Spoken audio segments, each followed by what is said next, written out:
Ashefo yaba ababedu yesofo pini ne office anidi Reverend Kofi Ajekum Ajim ono ano ye Assistant Synod Secretary Edema Accra Diocese of the Methodist Church Ghana. Opini pachama wakwaba. Yeah, anyway. Let's say. Nyame adom hu ye na so e. Nyame adom. Opini dem kuma me no eba betwetwe miteti ya mu say. Yeka Valentine Day For Valentine Day, I can far by a Yo, we never made us. Valentine's Day, a dead beer, yet to a seaho. Say, and you know, on a door four, a domo, a door eddy, at a chair, or four. It is your Valentine's Day. Said the protocol is a day to express our love to our loved ones. Now, Ubeka say if you hear the by Valentine's in the doubt in a year, so for penny be the now, so for penny no Claudius II Mreso, and I had no got to a fiancé. Then, oh, yeah, be said the idea to go to a fiancé and say Claudius. Ruli say enipa asojafo a ewo yere no wo mo ye effective wo mo ntumi ye adwuma no entu ahyemra say ma be ma bi anware say de obenya asojafo a wo betumi akokon na Saint Valentine o sofo ohun se nya adepa na emperor no tietie mema no fa hodie so inti na oware ma omu esie eneba out inti ye che no ne de no kotu mu ho na argument akra wo ba ko so se ta mo do fiase no soje ni ana ohwe no so obonika se warden ne ba do no one ne fa ayonkofa edo na numu na omo exchange presents omo tro mo letters inti say so for Valentine tro letter koma abayo na no atro say your Valentine and bi nso so say eye da Saint Valentine owu ye no ene etu asi ho na ye de kai papa no inti sa argument whether say no or the channel do akira kola no anase do wuye no ye da bia etu asi o say ye da edo edi akire ye adofo nti ne fare by de ko ba no nti partner ye to aso no adinti na ye celebrating Valentine Day 14 na ye celebrating any other day. Yeah, Valentine's Day no so wo hwe Roman for abakwase ma na omo wo afahye bia wo mu di no middle of February bosom ye tosu mi no de tosu du enum no na eye afasha wo mo de ayese ye de harvest ana ye di bu aduaba ye dua inti na wo mu hu say ye pagan abosom some kind of festival but me demo ko echi kakra o Bible ma Christopher ye wo Pentecost Day. So called history, church history. Pentecost Day is supposed to be a pagan day. Now so dear Jesus Christ and now Hong Kong sani or sada no as a sada no perception ma if we are say a fashion no ma afie be ye a Christo da ye de kai Hong Kong sani ba inti sa at the pani see no overshadow tradition na newo ti sa na Valentine's Day so abaye a Christopher afa se anase nipa afa o wiase se sa da no ye de da edo edi akire enti se wiase afa na wo mo ye ni bia ese se a Christopher ye fa kwa bi so a ye be ma sa Valentine's Day no aya de pa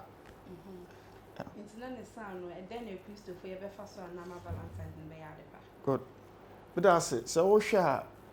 in so edu sa time so be organize programs ebi ma youth, ebi ma adult, especially those who are married and also those who are single. Ni nyinaa no, we are trying to say yɛyere yɛn ho sɛ yɛbɛtwe nnipa adwen afi saa perception of Valentine's Day ndu a sɛbe adwaman na ɔmobɔ. Nti sɛ yɛn Kristofo yɛn nikan ɛnso mu na yɛn Christianize no, yɛmfa nyamesom ɛne nkyerɛkyerɛ pa afa nkyerɛ ɔdɔ no ase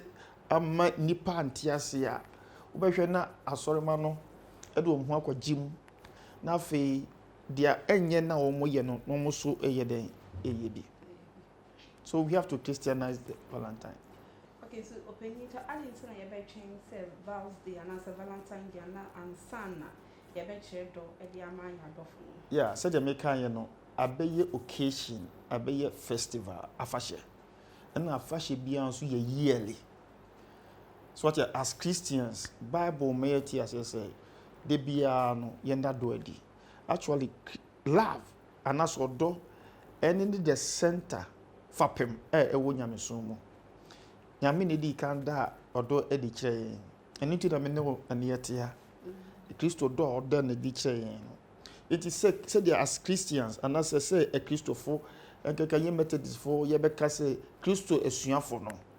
Deɛ Kristo bɛyɛ yɛ no ɛno na ɛsɛ yɛn so yɛ den yɛyɛ. Nti ɔdɔ deɛ aso Kristo ni ne deɛ de bi ɛsɛ ɔda ɔdɔ adi kyerɛ ɔyɔnko. Ɛna yɛn Kristofo sɛ yɛde ba awarefo mu a okunu anaso ɔyere ontwɛn na Valentine Day po ada ɔdɔ adi akyerɛ ɔyere anaso okunu. But akoye sɛ ayɛ afahyɛ no nti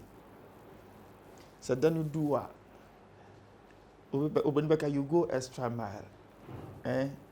ma ɔyere anaso okunu ehu sɛ wowɔ ɔdɔ bi ɛde ne ɛna ɛnyɛ awarefo nko a agya betumi ada ɔdɔ adi akyerɛ ne ba ɔba betumi ada ɔdɔ adi akyerɛ ne papa anana wofo on the day of Valentine ɛnyɛ da sɛ yɛyɛ si hɔ sɛ ɛyɛ for adwamammɔsɛm anaa sɛ ɛda set aside yɛahyɛ da pɛ so ama adɔfoɔ in quote those in that relationship to express their love. No. Na Valentine Day no ongye ndi sɛ ɛde sɛbio adwamansan nyama no ɛba nti ama the pharmaceutical and the pharmacist no na ometumi ahwɛ sɛ edu emre sɛ ya ema condoms no shorty it ongye ndi sɛ Valentine no like sɛ nyama ɛno yɛ ade a ɛyɛ asɛfem ɛwɔ saa afahyɛ yi ho nti na ɛho hia sɛ Kristofoɔ yɛde nkyerɛkyerɛ pa ɛhyɛ yɛn ma ɛne asɔrefoɔ no mu na wɔn te aseɛ sɛ ɛnyɛ da sɛbe yɛkɔ kɔtotɔ saa nneɛma no yɛde bɔ saa bra no bakyɛ ɔte dɛ meka na sɛ enti ɛwɔ sɛdeɛ a yɛbɛso mafa ɛne nkyerɛkyerɛ a yɛde bɛma wiase na wɔbɛte aseɛ no wɔn sɛ oh Valentine no yɛ day to express love to each other but not that kind of love ɛno na ɛkɔfa saa shortage of excuse my language condom eba no so wo kunu wo yere na woni ni bedi saa agro na I don't think say condom no ne se hu hia ansa na wadi saa agro no except bia o pese bia for family planning sake dia but so worry ya sagro no ni binti on the day of Valentine no onkoto nti one that's the one unfortunate side about Valentine's Day no enunti na ho hia se asori ye de ho gyim ne kyerɛkyerɛ asori ma no mu hu se Valentine's Day ni du a enye sebe adwamammo ɛda na ma saa nneɛma na akɔshɔto wɔ pharmaceutical ti yɛkɔ yɛ ni mu yɛ celebrate Val's Day bia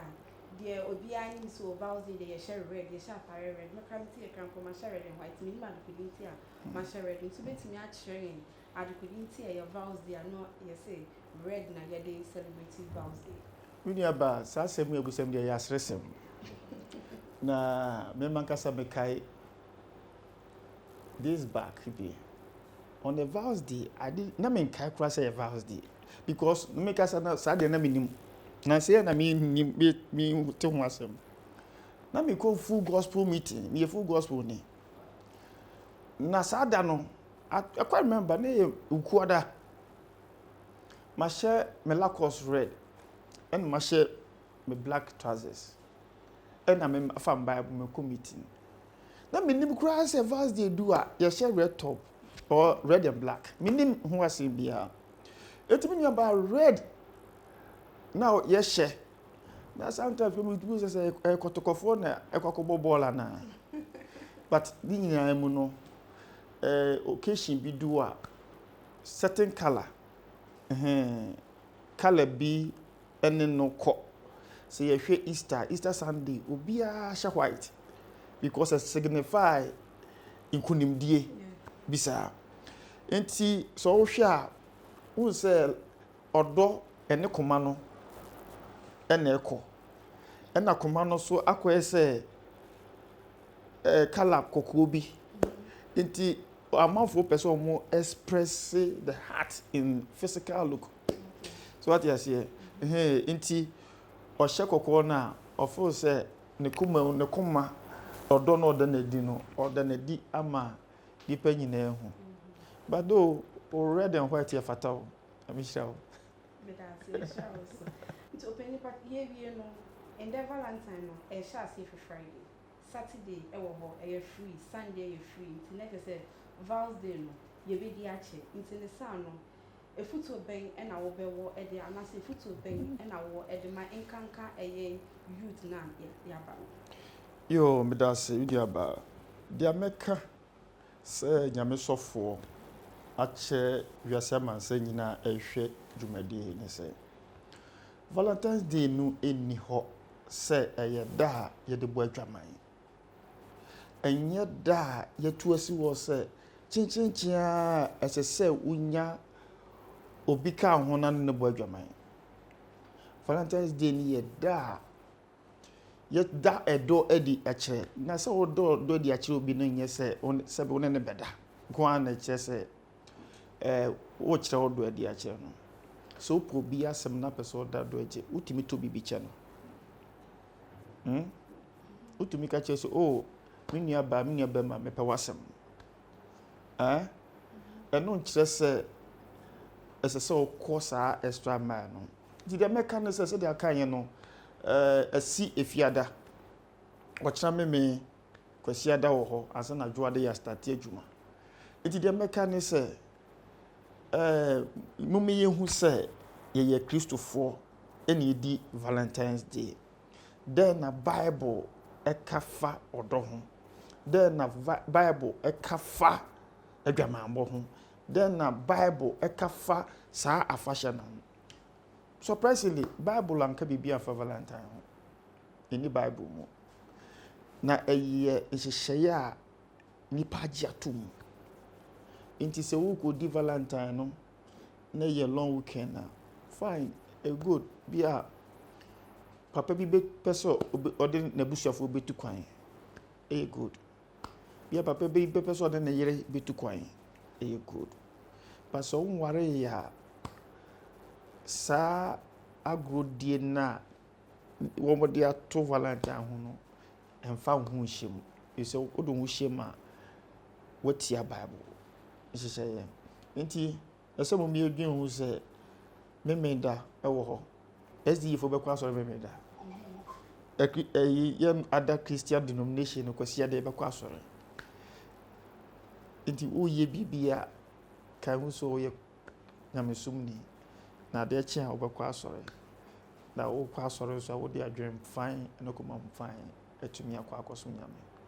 nti de metimi aka chen se Valentine's Day ye fanda nyame do edi enfan kire adofo and the catcher na then I'll be catchers of mommy because of mommy or show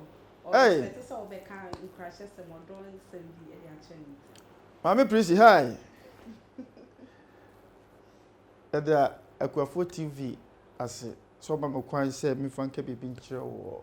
Vows Day. De me kan se me de Yankopon ase so de wo ba makwan mu.